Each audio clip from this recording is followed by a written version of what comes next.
what happens when they get off it? That's what we should be looking at. And of course, the weight regain begins immediately.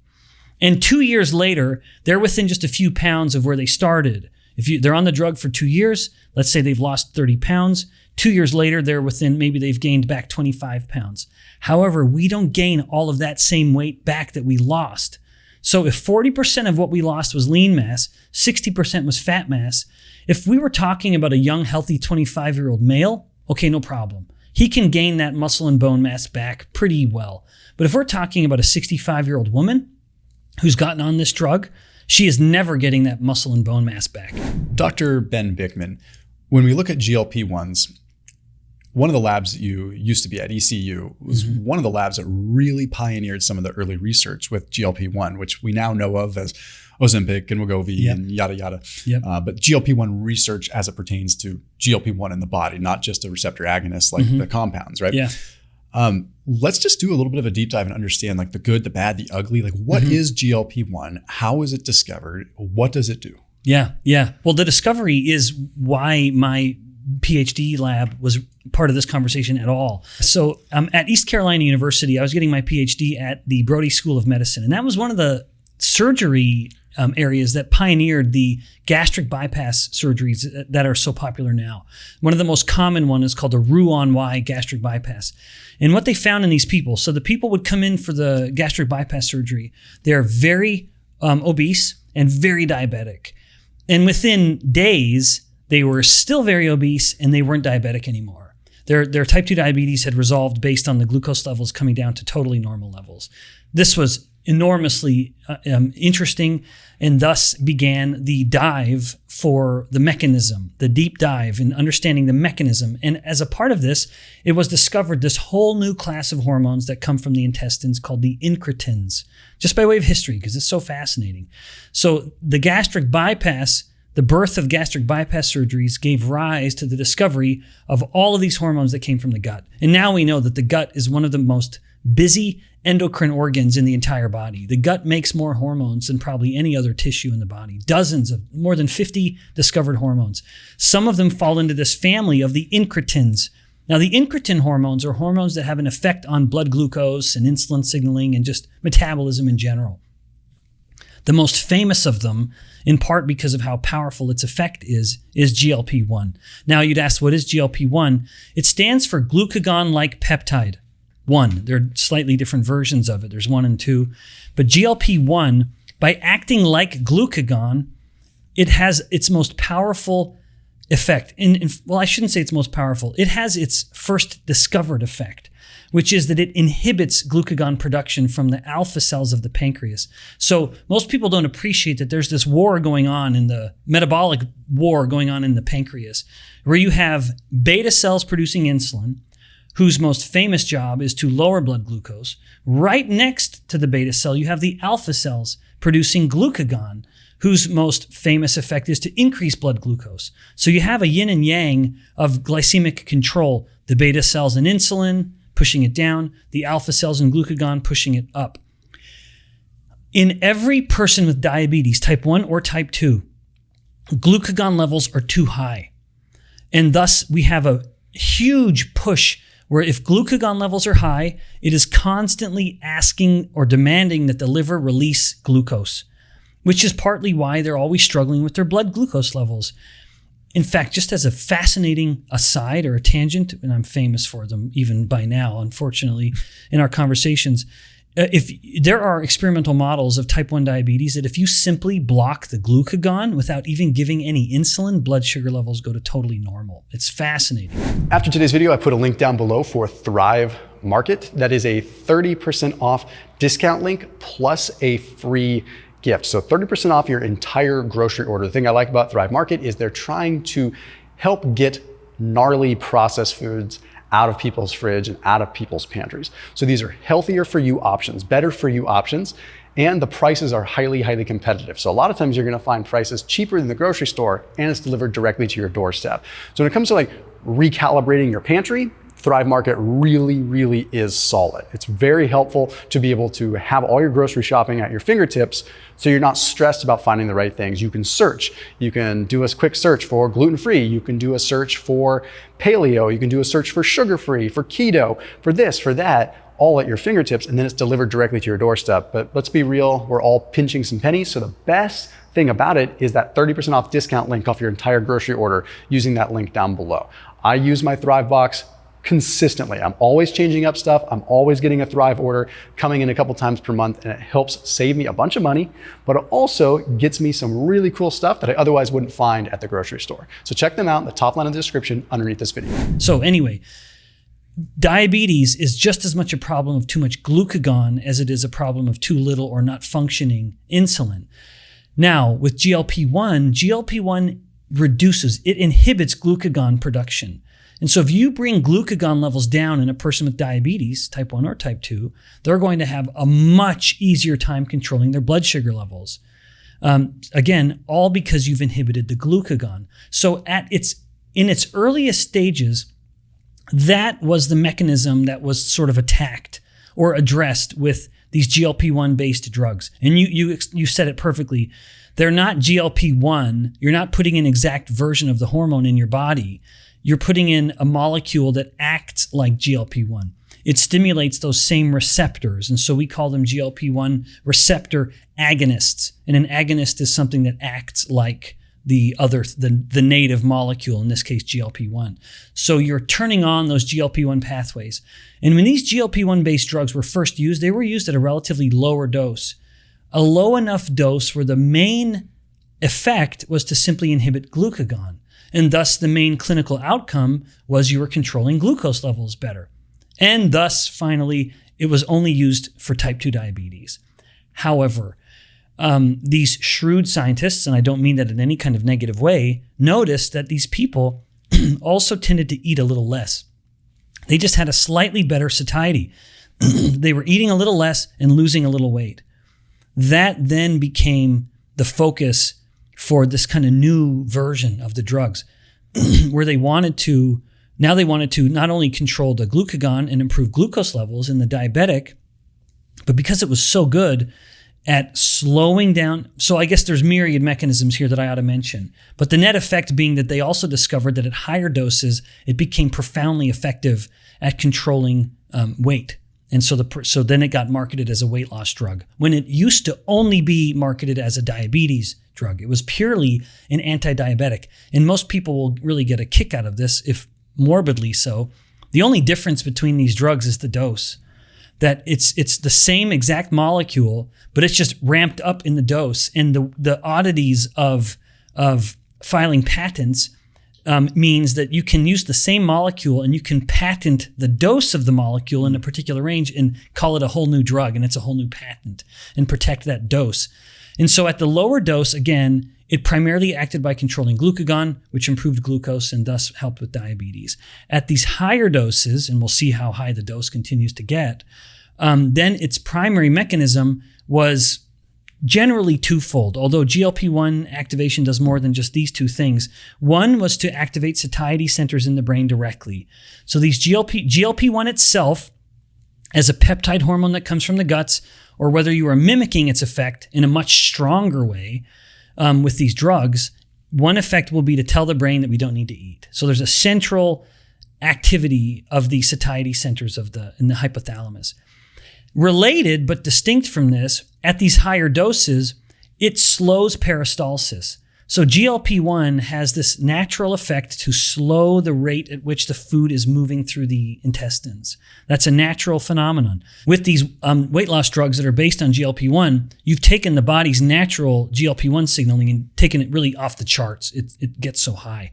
This actually can become a problem, where you take the natural slowing effect of GLP-1, it's slowing the intestines, and you can freeze them, you can paralyze them entirely. There are published case reports, documented reports of people who experience full-on paralysis of their intestines because of the use of these drugs. Now, that's an uncommon response, and it might be people who are abusing the drug and like double dosing, which happens, but still, it's a warning where it can slow the intestines down too much. But even in its natural rate of slowing with the normal use of the drug.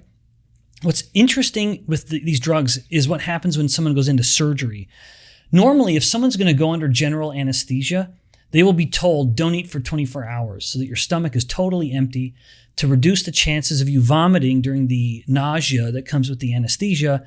And that can complicate, of course, everything if you're vomiting into all of this hardware that's across your face.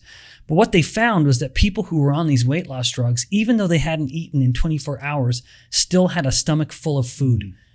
And so that changes the whole formula. If someone's on these weight loss drugs and they have to go under and go asleep with general anesthesia, they have to get off the drug for a period of time to actually allow the stomach to fully empty. But even then, a person who's on the drugs will notice that they have a much more putrid breath and that they're burping these kind of noxious, stinky fumes because they have a lot of food that's staying in their stomach for 24 or 36 hours. And it literally starts to go a little putrid in the stomach because you've slowed everything down, I would say too much in that instance. But that's the main, where people talk about, I take these drugs and my food cravings go away. That's a very nice way of saying I feel kind of sick to my stomach all the time, a little bit. And so I just don't even want to eat. Food doesn't interest me because I feel a little sick. That's the blunt way of saying my cravings are controlled. But independent of that, there are a couple other noteworthy effects of GLP-1 that should be mentioned in all fairness that can also explain how it is helpful for weight loss. One, it does activate lipolysis and fat mobilization and fat burning. And then second, it also stimulates the activity of brown adipose tissue. In a previous conversation, you and I have talked about uncoupling, where you have the metabolic engine is revving the engine, but not because the cell is busy. It's not because you're getting out and running 10K. In the case of the fat, of the brown fat in particular, which humans have sprinkled through the thoracic cavity, brown fat has a very high metabolic rate just to create heat. And we know in human studies, if you activate brown fat more often, you have a much greater chance at staying lean or being lean and less chance of becoming diabetic. And GLP-1 stimulates brown adipose tissue. So we have these multiple favorable metabolic effects of GLP-1, which makes us all appreciate GLP-1, certainly as we are making it ourselves and altering our diet, by trying to increase our GLP-1. But when it comes to these weight loss drugs, there are some consequences, which is the composition of the weight loss. So a very good paper was published about a year or two ago in the New England Journal of Medicine, which is one of the preeminent biomedical journals. They found that up to 40% of the weight that people lose on these GLP-1 based drugs is coming from fat-free mass. Now that can encompass a lot, including water, but it also encompasses muscle and bone.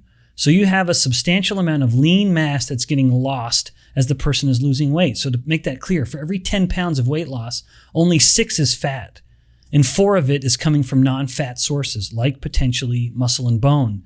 That is very important because 24 months in on these drugs in the US, about 70% of people who are on these drugs choose to get off the drugs themselves. It's not the clinician who gets them off it. They say, I'm done. I don't want to be in this drug anymore, which is really relevant. If you have 70% of people, over two-thirds of people wanting to get off it on their own, what happens when they get off it? That's what we should be looking at. And of course, the weight regain begins immediately. And 2 years later, they're within just a few pounds of where they started. If they're on the drug for 2 years, let's say they've lost 30 pounds. 2 years later, maybe they've gained back 25 pounds. However, we don't gain all of that same weight back that we lost. So if 40% of what we lost was lean mass, 60% was fat mass, if we were talking about a young, healthy 25-year-old male, okay, no problem. He can gain that muscle and bone mass back pretty well. But if we're talking about a 65-year-old woman who's gotten on this drug, she is never getting that muscle and bone mass back.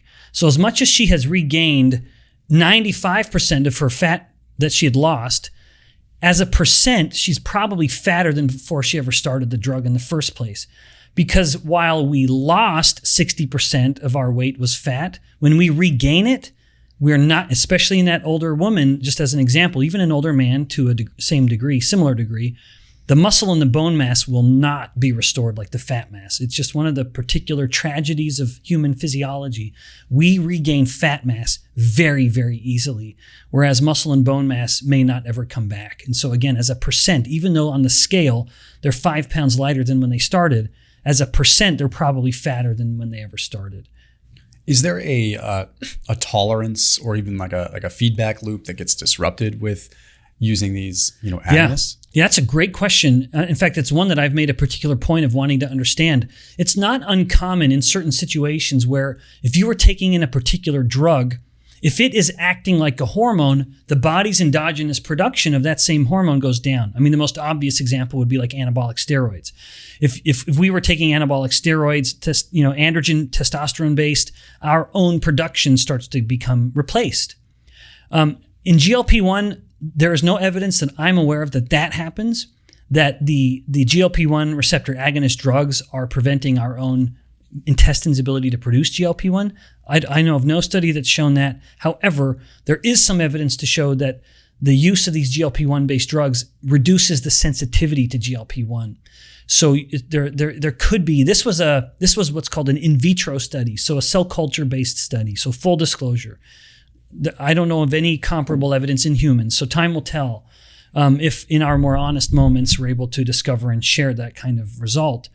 But at least in a cell culture model, there does appear to be a reduction in sensitivity to GLP-1 with the chronic exposure to these drugs, which is not surprising. Yeah.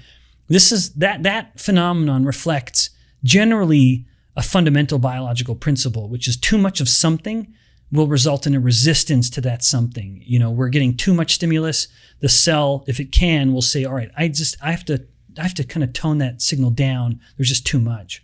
Yeah, and that could definitely be problematic for someone that, they lost 50 pounds, they decreased their metabolic rate already because they lost so much weight and a lot of muscle mass and bringing that BMR down. And then on top of that, when they do go back to eating their normal diet, they're getting less satiety from it potentially, right? And so it's like they go and they eat a stalk of asparagus that would normally give them enough fiber to trigger that GLP-1 response. Maybe they're getting, that's purely hypothetical, half of that, right? So it's like then they want to eat more at a lower metabolic rate, and then fat accumulation would. Oh yeah, and that absolutely starts to play into a vicious cycle that needs to be considered on the back end of these drugs, because again, 70% of people are choosing to get off them. Yeah. Now I can't cite all of the reasons why, but I don't want someone listening to this to think that Dr. Bikman, this obesity scientist, is uniformly opposed to these drugs. I'm not. When they were in their original dose, I actually looked at them as one of the more remarkable drugs, because every drug, as I teach these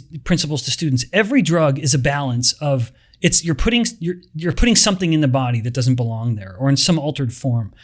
Are the consequences you want worth the consequences you don't want? Because it's all a bag of consequences. What's the effect of what I'm putting in my body? Ideally, the consequences we want are worth the consequences we don't want. At this original lower dose, I considered this to actually be a favorable balance. That, boy, this is really helping people control their blood sugar levels. And the fact that it would help with their cravings, further helping control their blood sugar, boy, these are awesome. Now that we've gone to these literal multiples in doses, it is becoming, the higher the dose is getting, the harder it's getting for me to look at them favorably. But now we have, it's inevitable. You find that the dose can only go so high. And then what you start to do is you start to couple that drug with another one. And now you have these kind of mixed patents where it's the use of this drug with another compound to try to offset that effect. So someone listening to this, there may be value, and it pains me a little bit to say this because I'm not an advocate of drugs for weight loss, but there may be some value in some people of using the lowest possible dose.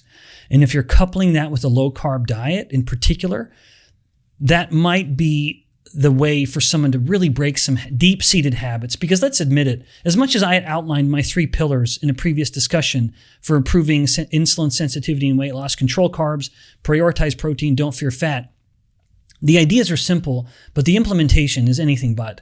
Especially with that first one, control carbs.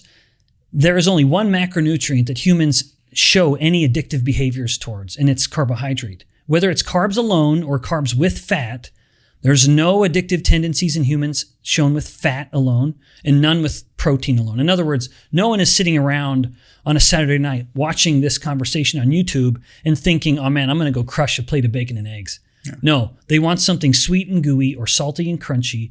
And unfortunately, that happens to be the one that spikes insulin the most and contributes to insulin resistance, the most common of all the chronic disorders.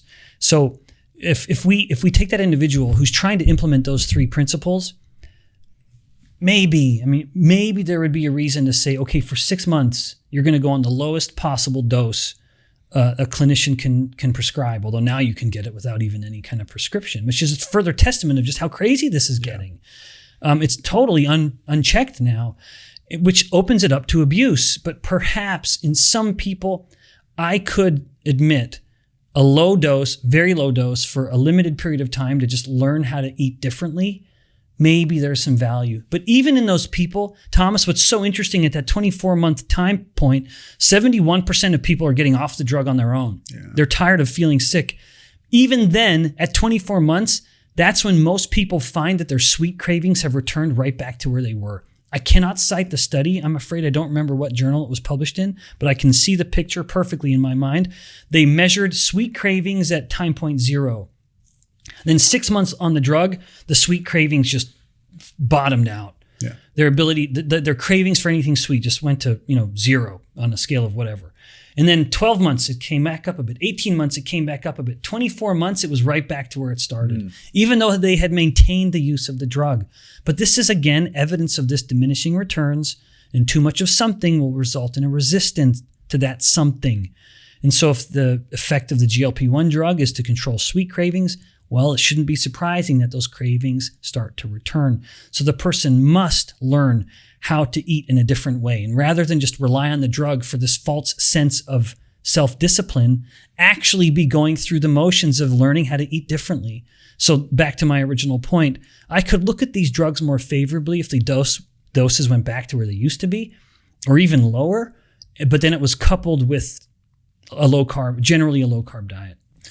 So do you have any figure or idea as to like levels of GLP-1 in the blood after administration of something like Ozempic compared to, say, eating a bunch of fiber? Like, what are the differences that actually happen in the body so people have an idea of the difference? Yeah, that's a great question. I can't answer it, unfortunately, because the drugs don't increase GLP-1.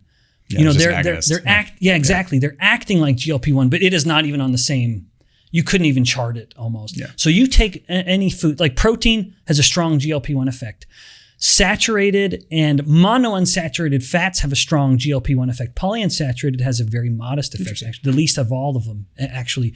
And then when you look across the carbohydrates, it's really kind of weird because a potato, like a baked potato, which you think that has fiber in it, has virtually no effect on GLP-1, minuscule effect on GLP-1. And yet other starch sources have an effect on GLP-1. Other sweet erythritol has a GLP-1 effect. Yeah. So there's quite a spectrum of the way the foods work. But again, you can't even map it on the same chart. These drugs, if you take a natural food and on a scale of 1 to 10, let's say the most potent mix would be a mix of saturated fats and proteins. That's probably the most potent singular, or allulose. Allulose itself has a very strong effect on GLP-1. If you take the most potent effects, maybe a little yerba mate, which again has its own effect, you'd maybe get on a scale of 1 to 10, let's say you get to an 8. Well, these drugs are eliciting, even though it's not measurable in GLP-1 response, it's taking it up to like a 20. Yeah. So you can't map it. It just does not fit on the same scale. If you're looking at sort of the standard American diet, and you look at, I mean, this is getting off a little bit in a tangent, but it's still, because you mentioned the polyunsaturated fats. Mm-hmm. Do you think that the rampant consumption of just adulterated oils, and I don't even want to necessarily put seed oils in particular in the crosshair, I'm just going to say like industrialized oils, like things that are just oxidized, cruddy oils. Yeah. You think that like so much of our calories are made up from that's contributing to the fact that we just don't have as much of a GLP-1 response and we want to eat more? Is that a factor, or do you think it's pretty small in that grand scheme? Yeah, what a great question, and I'm happy for you to bring that up. So we all know, kind of within the nutritional realm, there are those that are like absolutely identify as kind of seed oil enthusiasts. Not that they're advocates of the seed oil, but that's their passion. Yeah. And I welcome it. To be perfectly frank, I compliment several individuals in that space as helping me learn about them, because that was generally a topic I was quite unfamiliar with. I was always looking at the hyperinsulinemia part of causing insulin resistance. So linoleic acid, the primary polyunsaturated fatty acid in these refined oils, is absolutely problematic. Now, there is tremendous debate and disagreement, even within the seed oil cohort. Some will say that seed oils and linoleic acid is the primary cause of insulin resistance, whereas others say, no, seed oils are uniquely fattening because they don't cause insulin resistance, right? Because if you keep the fat cells insulin sensitive, their ability to continue to get fat is, of course, to multiply and get fatter is maintained. So even within the seed oil group, and I do not mean this in a disparaging way, there's not a consensus as to their effects, linoleic acid's particular effect on insulin resistance. So with GLP-1, which is how you framed the question, I suspect that's probably a relatively modest part of why polyunsaturated fatty acids are problematic, because on the grand scale, the differences between the fats, as I outlined in a particular study published about 20 years ago, whereas the saturated and monounsaturated fats increased GLP-1 up to about 20 millimolar, the polyunsaturated fat was about 10, and the actual functional difference, even though that's a statistically significant difference, at the scale, whether it's meaningful, who knows? And so I wouldn't invoke the GLP-1 effect. I would cite other instances, but there is very good animal studies to show that when you calorie control, so identical number of calories, a group that is eating most of its fat from coconut oil or most of its fat from refined seed oils, those animals do get fatter. Yeah. And so we're going beyond calories once again. So as much as people want to just purely invoke thermodynamics, which I appreciate just as a tangent, my PhD is bioenergetics. I have a unique appreciation for energy in living organisms, but thermodynamics doesn't work. That's a principle of physics in a closed system of like the universe, or in their original intention invoked to understand the heat distribution in a steam engine. We are not a steam engine, and we are not as much as millennials might think so. We're not the universe. We have an open system where we have energy moving in ways we cannot quantify very readily. And so the principles of thermodynamics simply do not work in biology. And I in fact would go even further. I think it was a mistake for them to ever be invoked. I think that has put us on the path we're on today, still trying to reconcile thermodynamics and view obesity as purely a function of calories in, calories out. That's part of why we're in the predicament we're in, I believe very strongly. So seed oils, the GLP-1 effect, we do know in animal studies, the animals that get their fat isocalorically from seed oils do get fatter than the others. I don't know the mechanism for that, because it can't be that it's stimulating more hunger, because we're limiting how much they can eat by deliberately matching the calories to the other group. I do know of evidence, to bring it back to the fat cell, which is a cell that I study probably more than any other cell. My lab has a few different focuses: nerve cells, muscle cells, fat cells, most of the fat cells these days. Linoleic acid, you'd mentioned the word oxidation. I actually prefer to use the word peroxidation, which is a little more precise, although that's what you meant. Mm-hmm. But just to be clear, the body does have the ability to burn linoleic acid too. So linoleic acid does have multiple fates. And Dr. Stephen Cunnane, who is a legend, not only as a gentleman scientist, but as his contributions to brain metabolism and looking at the battle between glucose and ketones for brain metabolism, is second to none. He is awesome. He published a series of reports looking at linoleic acid and how the brain actually has the ability to metabolize linoleic acid so rapidly, and I would, to be more precise, to oxidize it. So the oxidation of the fat, to just be technical, refers to the breakdown to use for energy. Yeah. And then, which I know you know, but when people say it, just to be clear, linoleic acid can undergo oxidation for energy purposes, but unfortunately, because of the nature of its structure, it also very readily undergoes the pathway of peroxidation, which is when it becomes highly pathogenic, highly reactive, and very damaging to the cell. So with that idea in mind, when the linoleic acid has undergone peroxidation, it can turn into a molecule, a very reactive molecule called 4-HNE. And 4-HNE actually forces fat cells to grow through hypertrophy, and it restricts hyperplasia. thus potentially causing a fat cell growth that is more conducive to promoting insulin resistance. So that's what I can speak to because the evidence is so clear. There's very well published studies on that. So linoleic acid and polyunsaturated fats from refined seed oils, I believe, are tremendously problematic, in part because of the direct cellular metabolism and mechanism of handling them, but also because of how abundant they've become. Dr. Christopher Ramsden at the NIH for decades has highlighted the trends in fat, where soybean oil is now the single most consumed fat in the human diet. Yeah, that we eat more of our fat calories from soybean oil than any other source. And as much as people still beat to death the idea that saturated fats are the primary cause of diabetes and heart disease, you have all kinds of ignorant voices who continue to just beat that drum to death. If you actually look at the consumption of saturated fat in at least the US diet, it went up from the early 1900s and peaked about 1940s, and now it's come down. And so we already have this immediate impossibility where those people who are saying it's saturated fats that's killing us, well, you look at the rates of heart disease and diabetes, they're still going up. And yet saturated fat consumption has been plateaued and gone down for decades.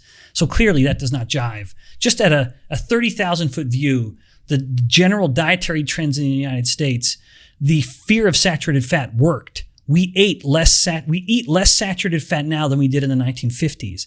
And yet heart disease has skyrocketed. Diabetes has skyrocketed.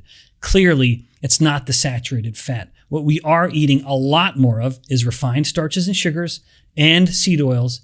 And I believe that if we're ever attempting to pull them apart, we're actually doing a disservice. Because if you're getting your carbs from bags and boxes with barcodes, the fat source is always going to be a refined seed oil. Try to find potato chips without seed oil. Try to find crackers. Try to find cereal. It doesn't matter what it is. The fat source is going to be from a seed oil. So that's how most people are getting their seed oils anyway. It just comes with refined starches. Total. And this is 100% not a plug for them. I don't have any affiliation, but the only company I've seen is that Masa that makes the corn chips with tallow now. Yeah. Oh boy. Can you imagine? That's how it used to be. Yeah. Right? That's how, like, even French fries at fast food joints, it used to always be tallow. Yeah. That was the fat. In fact, there's a funny series of podcasts by the economist Malcolm Gladwell, who actually tried to find a place that would prepare French fries for him using tallow the way they used to do it. And it was this long, kind of exciting journey of them trying to get away from saturated fats, but then trying to find a fat that would give the same mouthfeel. Yeah. Because the further you got from the saturated fats, the more squishy and gooey the fries became. They just become oily, whereas they're actually crispy. And that's different. So, and again, no affiliation. I just know that's the only one. Oh, I love it. Yeah, I'm a big advocate of animal fats, even on the skin and in the mouth. Well, Ben, where can everyone find you, man? Yeah. Thanks again for the opportunity to chat. Yeah, everything Insulin IQ is kind of my brand more and more, whether it's insuliniq.com, where I put a lot of my content, including some little seminars people can view, or whether it's my YouTube channel, people can subscribe there, Insulin IQ. Perfect. Thanks, man. Thanks, tricked you on that one.